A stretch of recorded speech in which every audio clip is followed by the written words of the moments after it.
Hello and welcome to another episode of the Motion Picture Club's The Wrap Up. I'm Kevin Keeling, and with me I have Carl Cottingham and Anthony Zangrillo, and we're going to talk about Civil War. The Captain America film. Yes, not the actual Civil War.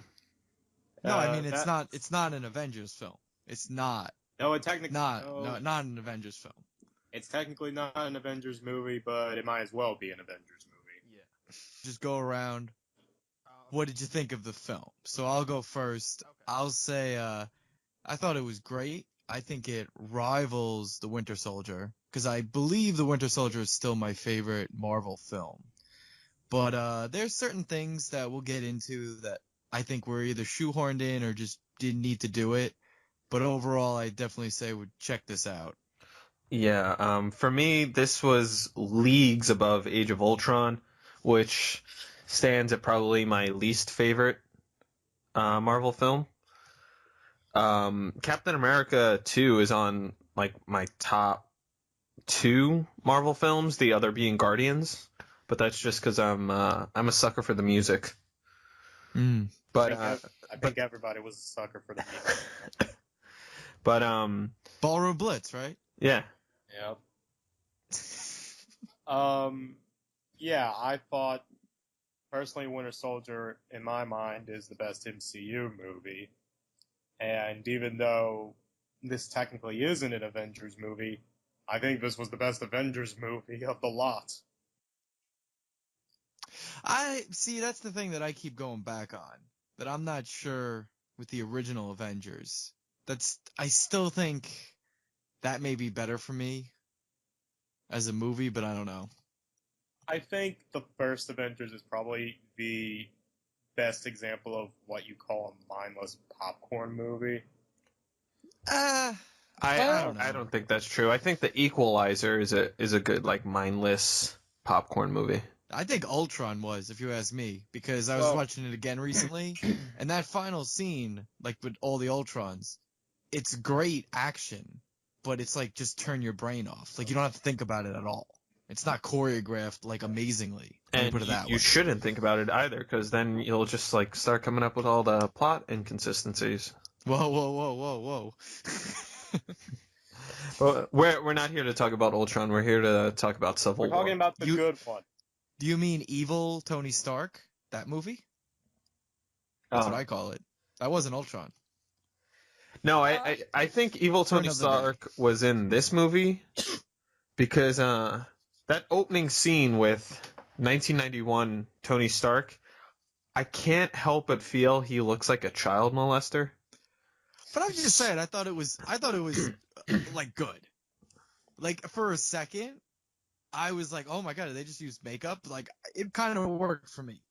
Yeah, it kind of reminded me of it was awful. What they did in Tron for Jeff Bridges.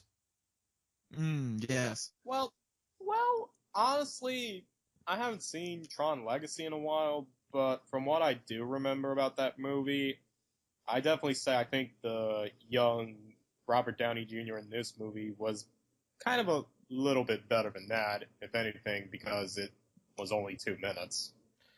True. So, there's that. Yeah.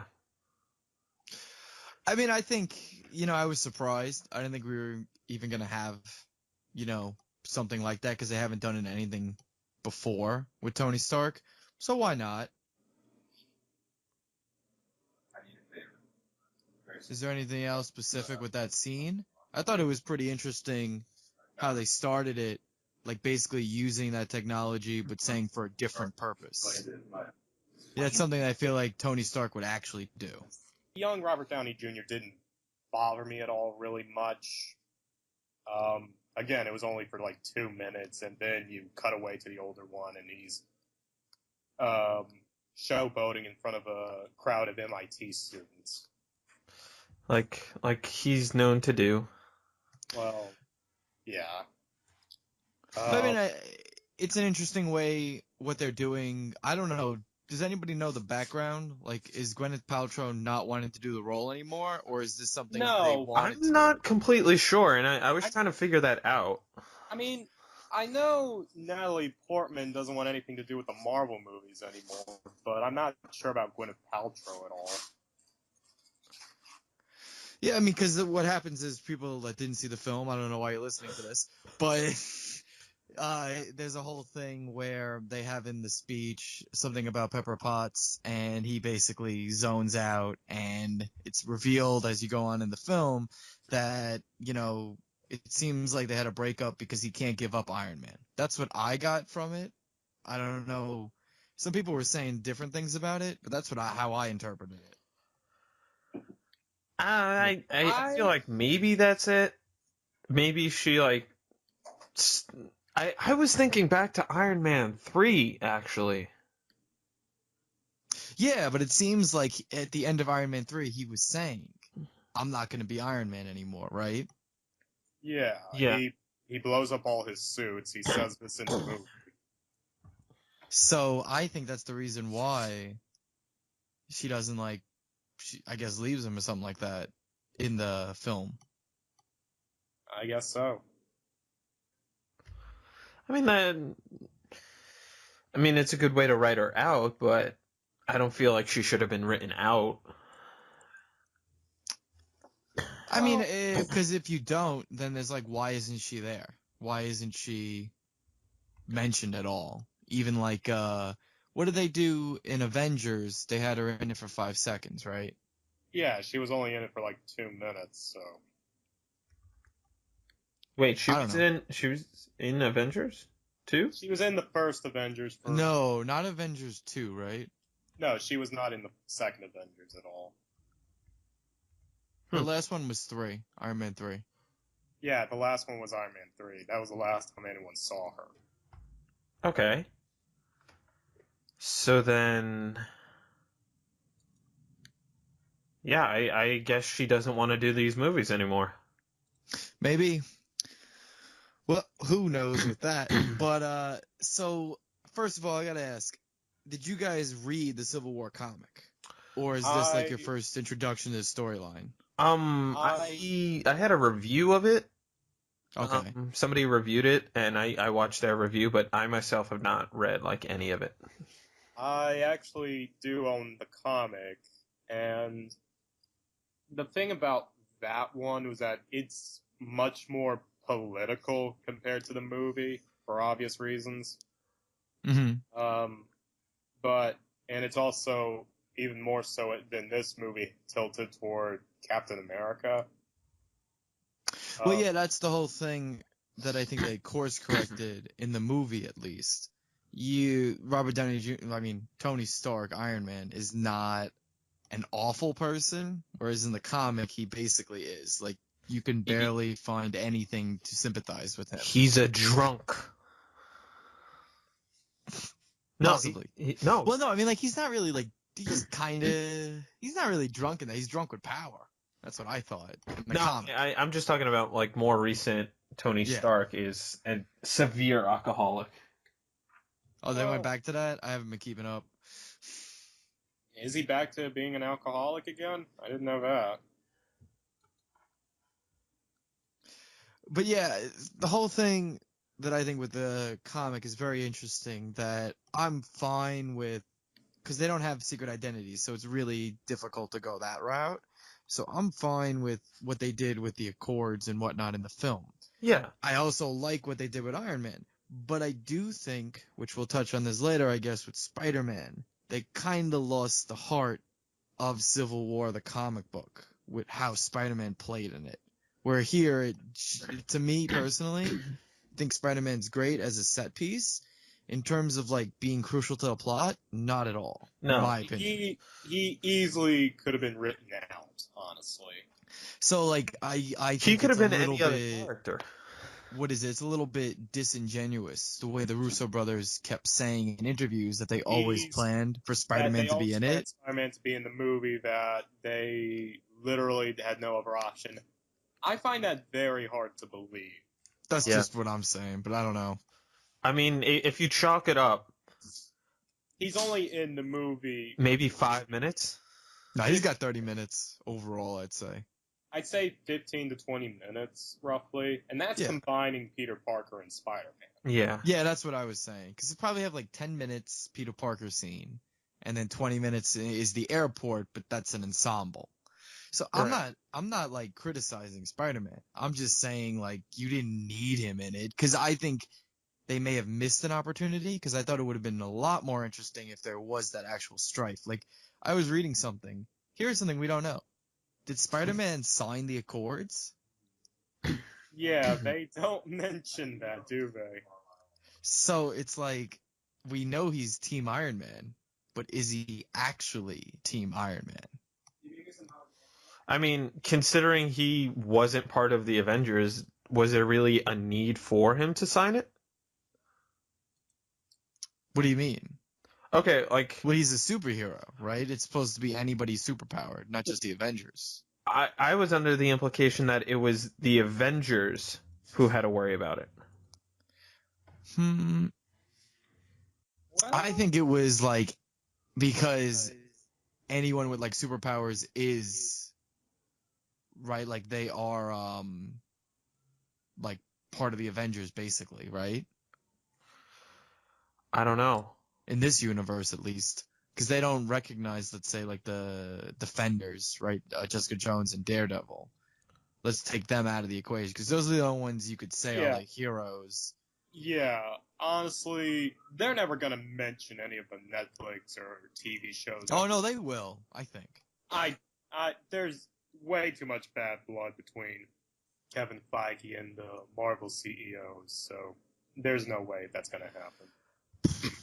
Inhumans also has to be mentioned. I mean, sorry, it's Paul joining in. So yeah, that too. There is the bad Beyonder. blood, Oh no, Inhumans is shelved. That's gone. That's the bad blood. But that's definitely bad blood there. But I don't think Netflix. I don't think that even falls under the Marvel like television technically. Like it does, but I think Kevin Feige is more involved in it because they have like their own showrunners and whatnot. What is it?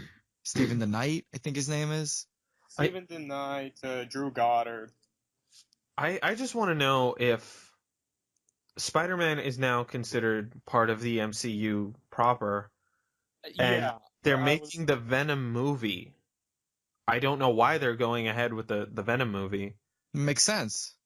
But is Venom going to be part of the MCU? Well, like, have you heard the rumors what PlayStation's planning?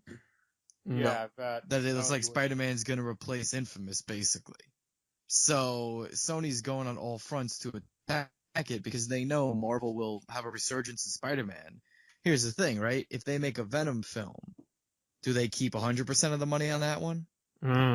Well, I don't know, but well, there's a bit of an extra wrinkle to this because it came out recently that Kevin Feige was doing an interview and he stated that Marvel Studios, even though Sony still has the film rights to Spider-Man, technically speaking, Marvel Studios has the full creative freedom to do Spider-Man Homecoming. Of course. But it sounded like to me in that same like interview or whatever it was, his omission of Venom and stuff like that leads me to believe they have more control over that. That it's literally just like Spider-Man and like those films. But I don't know. Well, Aunt May is there too. No, yeah, but I mean like if a movie has Spider-Man in the title, right? Yeah. Or something like that. Then yeah, maybe Marvel has full creative control, but if it's something different, it's up to them. Because look at that animated film. Marvel has nothing to do with that. Which one? They're making an animated Spider-Man movie, I think from the same people that did the Lego movie. Yeah, what are their names? Chris and Lord Miller? Phil Lord and Chris Miller, I think. There you go. But back to Civil War. Yeah. Let's get back on topic. Let's see.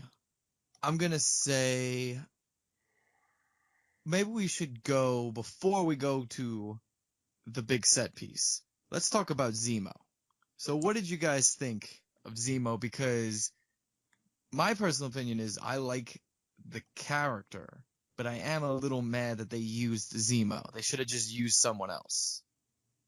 But I do like his character in the movie. Yeah, So if you don't know The who character he is good. It's just his name shouldn't have been Zemo. So yes, Paul will tell us about no, the Baron please tell himself. us who he is. Do you want me to explain it? Oh, Yeah, you don't know, someone Paul? who You don't doesn't know know? who he is. Somebody's not been watching what was it, Earth's Mightiest Heroes cartoon? Because that's where I really got introduced to the character. Because I've never read Captain America comics, but he basically, the way that I formulated it from the cartoon, he's like a Red Skull's number 2, right? He is Hydra. So they did that early on. They tell you he hates Hydra. He doesn't care about Hydra. So that's where it's like, oh, early on I was like, well, maybe they're still going with Baron Zemo, but he's just like a traitor to them or something like that. No, he has no connection to them whatsoever. Yeah. And that's where it's very Mandarin-like, but I don't think Baron Zemo was ever a character that had that kind of pedigree. So it's a little bit more forgivable, probably in the minds of most like comic book guys. I think the character I liked. That's the only thing I'll say in the movie. I did like the character in the movie. The problem I had with him, if it was anything, it just seemed like he was able to do everything. Like in the time that Age of Ultron ended and this movie, he was able to hack all these files, track everybody down, sneak into the UN, all this shit. I All right, mean, let's break that down for a second, if I may. Okay, you don't. Let's say you don't know who the character is, like me. You don't really care. What you see is his motivation, and that is one thing I will say that did help. We saw his motivation, and that was a strong suit. Him doing everything in between Age of Ultron, he didn't hack all the files. They were already released by Black Widow. He just had to. That's BS too, though. No, I hate that I hate that they're just gonna use that plot point now all the time. How do you get the information? Well, data got released. Yeah, but he clearly states that it was encrypted and he had to decrypt it. Yeah, it took time, but he was patient. He wanted to know all the secrets that he could.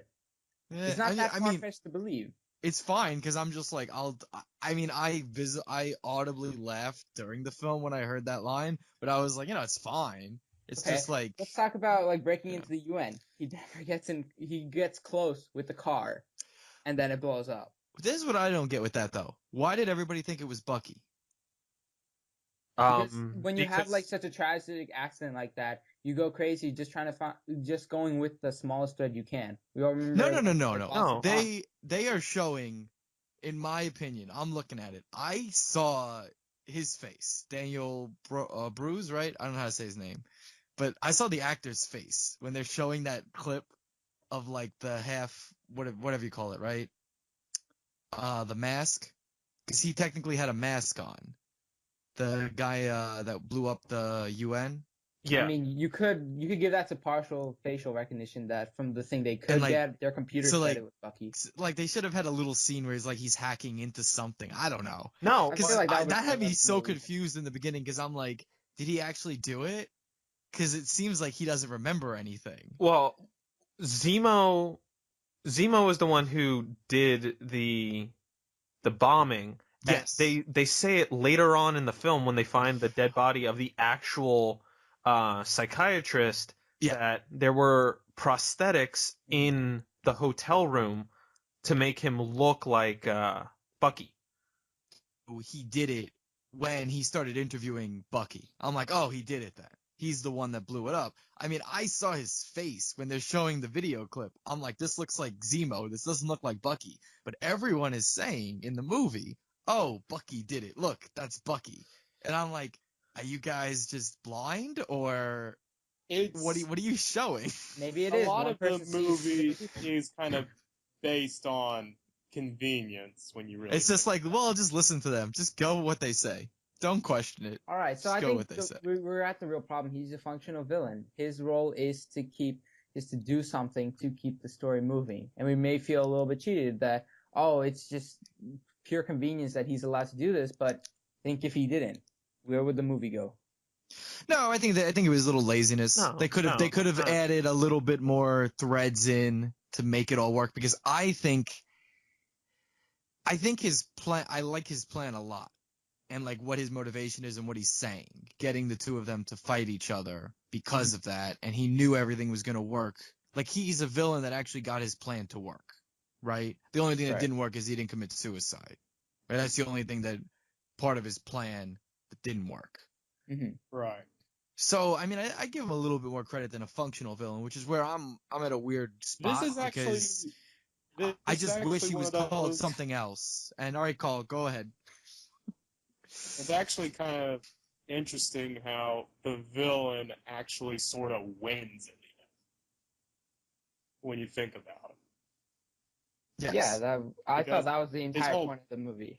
His whole plan was to basically destroy the Avengers from within, and he does it. They're split down the middle. There's no, and until Infinity War comes around, which isn't for another 2 years, there are no Avengers right now.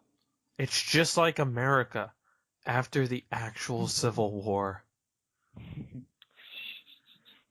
I guarantee they're not gonna go on with that. Like, they're just gonna have them all show up in like Infinity War and all be friends. Guarantee it. Because especially if they keep Winter Soldier on ice. Because like there is really no strife. You ever feel like the creators are a bit too scared to go down that road to say like, oh, Cap is gone, he's never coming back, or Iron Man is gone, he's never coming back, Bucky is gone, he's never coming back? Are they a bit too scared to go down that road? I think with Bucky, you're gonna see him be like, I could see him showing up in Black Panther, but then being put back on ice again, or something like that. Like, he's just gonna become, I don't know, something you could say. I feel like if he does show up in Black Panther, it's gonna be like, oh, we need some information from him, or we need like his expertise on this one mission, and then put him back on ice. Or like wake him up and say like, we have this method that we want to try,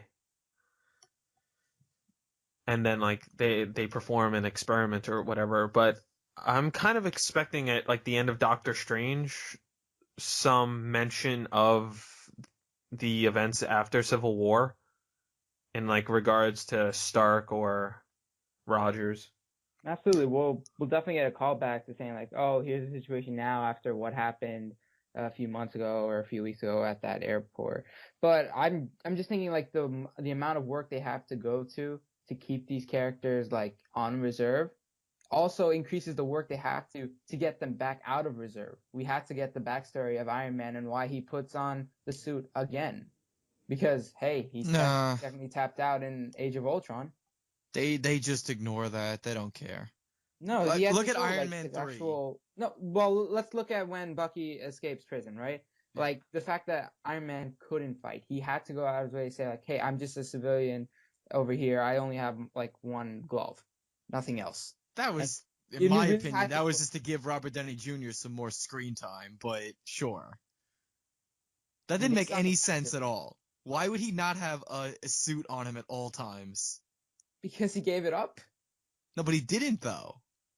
And he's still with the Avengers. He's still a financier. He didn't give it up in Ultron. I thought he just said, like, oh, I just don't roll with the team. Out.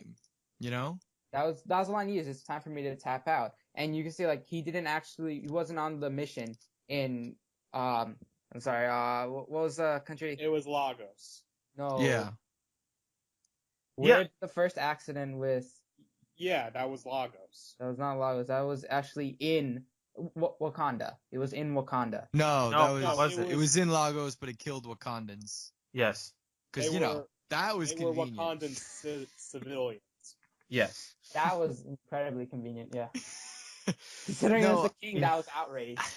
I mean, yes, I see what you mean, but I think he just, like, took a break from the Avengers. I don't believe that he gave up Iron Man just because... Tony Stark, the Brett Favre of the MCU. Yeah. Blows up it was ridiculous with Iron Man 3. Yeah. You can't just blow up all the suits and then come back and not give any explanation whatsoever, because they did that. Okay, that's the problem we have, where every director wants to give this kind of closure, but they really can't because they still need him on reserve. And it's a problem you see down the line with more of these movies, where this may have been the movie where you thought, oh, the Avengers are broken up completely. Well, they couldn't really do that. They had to put them on reserve. Like, they're somewhere. If something should happen, they could come back. Like, where's the Hulk, man? At least they referenced it. I mean, they could have done it, though. Like, I mean, I think they kind of did. It's just they did it in a, like, I'm not going to say sloppy way, but it's like a very confusing way. Because you don't actually know if they are, you're just assuming. Especially because it's like Captain America, isn't it in that letter he says the Avengers are yours? They were your thing.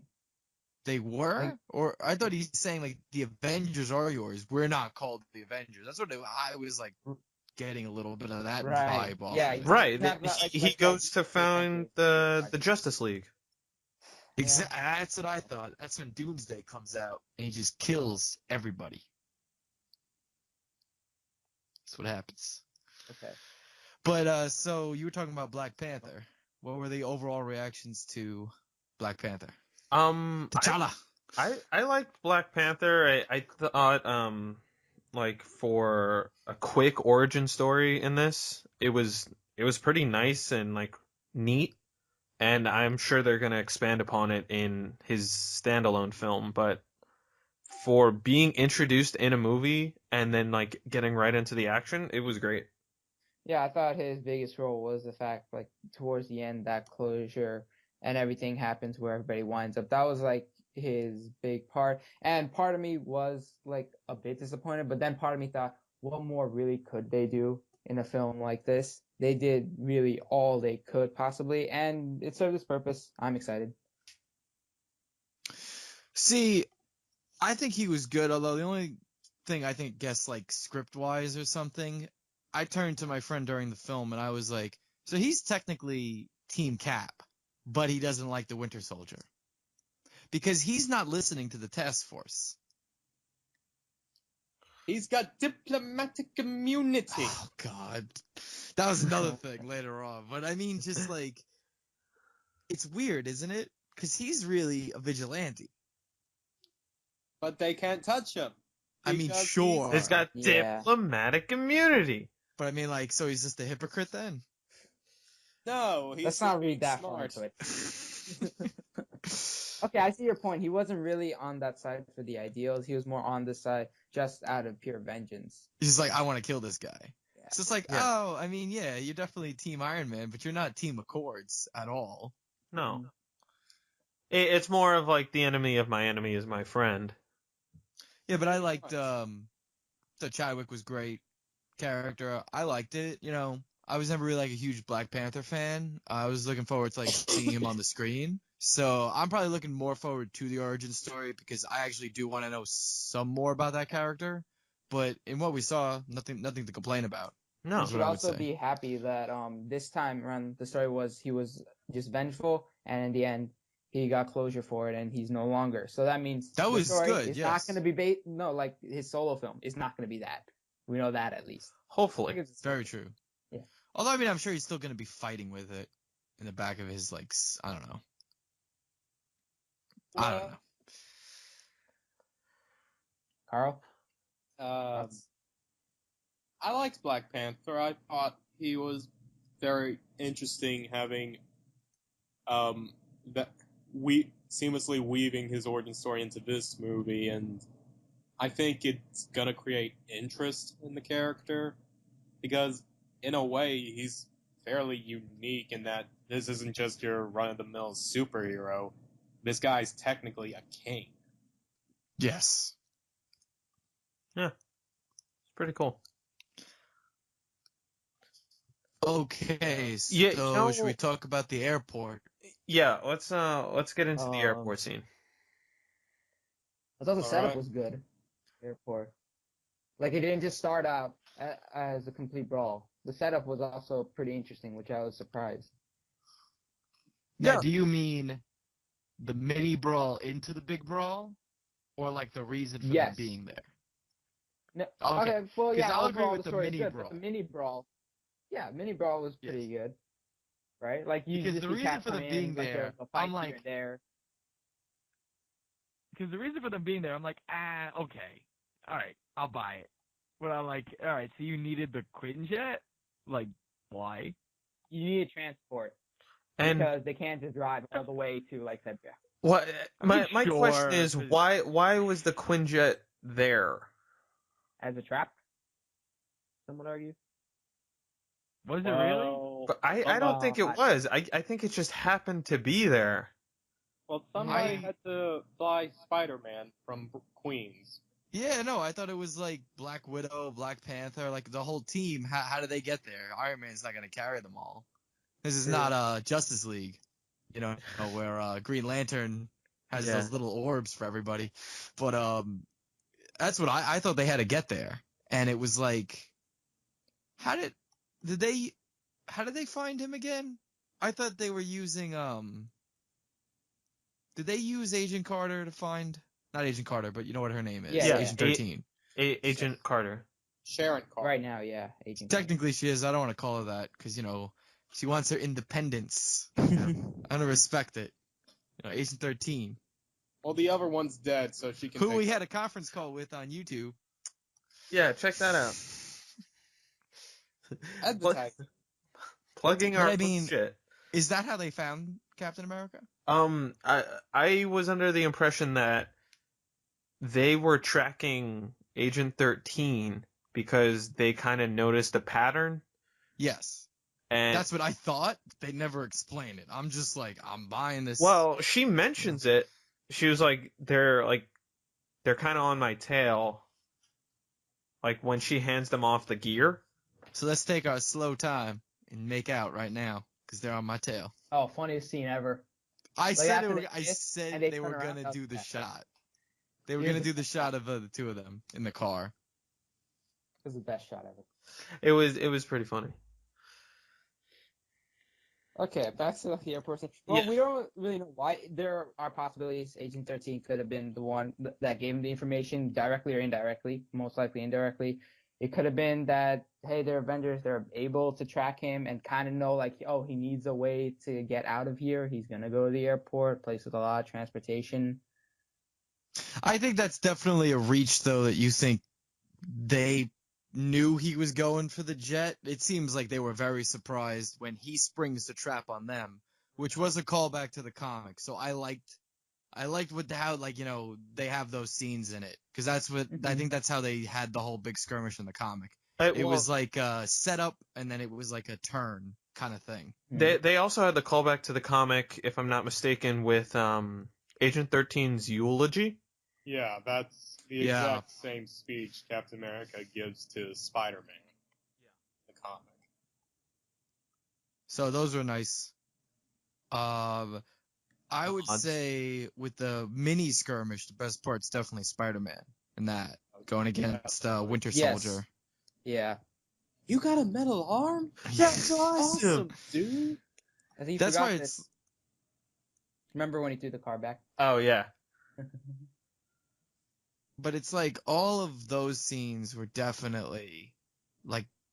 I see why people are saying it's the best version of Spider-Man. I think it's too early to say that, in my opinion. No, I don't think you could say the best parts of him. In the Spider-Man movie, you saw the best parts that you love about him when he's fighting, he's cracking jokes. You don't really get to see like the story building on, and we don't know what that's going to be like. Yeah. I'm sure it'll be great. I'm not saying like it's not. I'm just saying that people are like, this is the best Spider-Man film ever. Like, no, it's not. It's not Spider-Man 2. Sorry. It's very good action scenes and set pieces. Yeah. And they're great set pieces. My issue with Parker is he just seems a little young. Mm-hmm. Like he seems more on the side of like a 13-year-old than like a 16-year-old. Or are we just so desensitized to the point where we're used to a 30-year-old playing a high school kid? Now if we see an actual 18-year-old play, we think, oh, he's 13.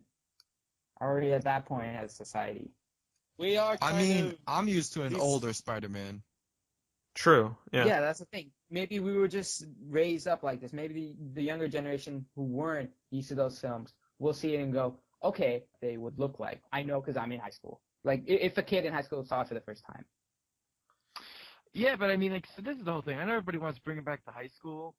Like, I'm fine with that, but I still think like I prefer Spider-Man like the '90s cartoon, where you don't need to have him maybe like college or something. Like high school is a little bit too much. I know Yeah. people say like that's the basics of Spider-Man. I'm like, start him in high school, Not but get him out of that. necessarily, because Spider-Man really didn't come into his own until he hit the college age. Right. We're so used to the idea, oh, bring him into high school, that's where he belongs. He was only in high school in the comics for like 2 years. Most of his big stories happened when he was in college. I think it's because of Ultimate Universe is the reason why people think that. Yeah, the way the Ultimate Universe version of Spider-Man was published, you have like well over 100 issues, and it only barely covered his first year of high school or something. There's also that idea that they want to make this Spider-Man just straight up look different than the other Spider-Man. They kind of want to refresh or reboot. They could use the age to play in that, but I think more like, do they use his age well? I look back to the scene where he's talking about Empire Strikes Back, and it was so funny, and it was such a good, cute use of his age. I was like, they could really work with this. And another point, bringing him in at like this age gives them time to work with him. Right. That is true. Yeah, no, definitely. He ages out. Because like if you brought Tobey Maguire back after like 5 years, there's a noticeable difference. Or if you brought Tobey could have still been doing it till now. No Yeah. one cared. Yeah, like Tobey was my favorite Spider-Man. Well, he was my favorite Peter Parker. Yeah, I'd probably go Here's like the Peter problem Parker. Here's the problem I've always had with the other Spider-Man is that they both encapsulated perfectly one side of that character, but never both sides. Like, Right. Maguire was a good Peter Parker, whereas I thought Garfield was a better Spider-Man. If you were able to combine those two, we would have had a perfect Spidey by now. I think Amazing Spider-Man 2, if you take out all the filler, it comes very close, because people are acting like, oh, this is the first time Spider-Man's quippy. Like, no. He had a lot of quips against Electro. People just, like, they get caught up with all the stupid, his stupid father. Bluff. Whatever. And the whole story. dad. Well, hold on. Wait. You said love? That is Peter Parker.